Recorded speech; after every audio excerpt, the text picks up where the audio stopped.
When you're starting with Omnipod, one of the hardest things to figure out is the placement on your body of where to put the Omnipod, especially when you have a CGM or a continuous glucose monitor like Dexcom.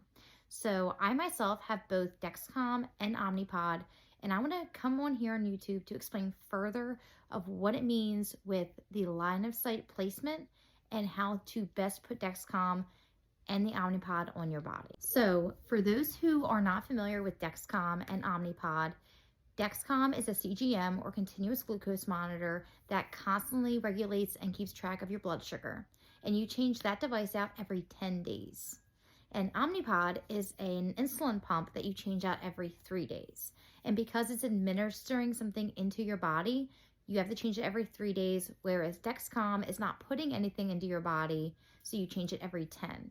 And when I first heard that they did not get changed at the same time, it was very confusing to me that I would be changing out Omnipod while having the same sensor on. Because in a perfect world, you would have two devices that you would just change out at the same exact time every 3 days or every 10 days or what have you.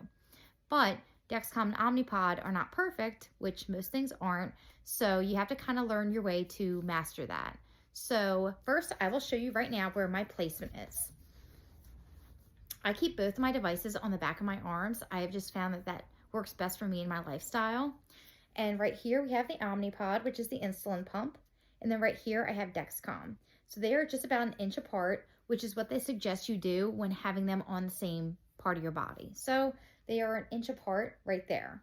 So when I was getting trained for the Omnipod pump, they said that the Omnipod pump needs to be placed in the same line of sight as your Dexcom, which means that if the Omnipod is on your front part of your body, so does your Dexcom.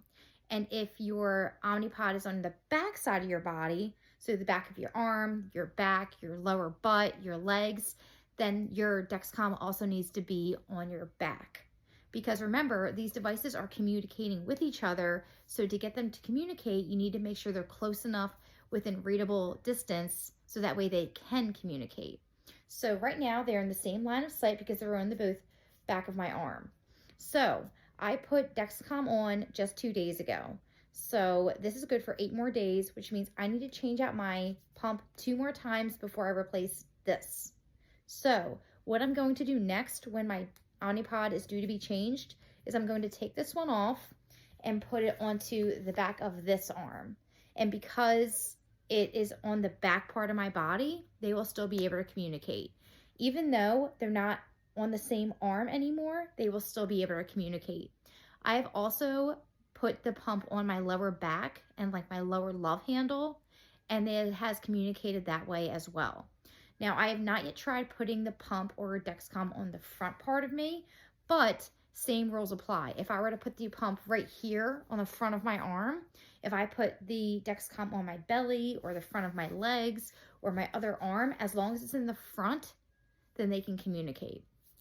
And once I am done with this side, I'll go to this side, and then after 3 days, I will most likely put the pump back on this side.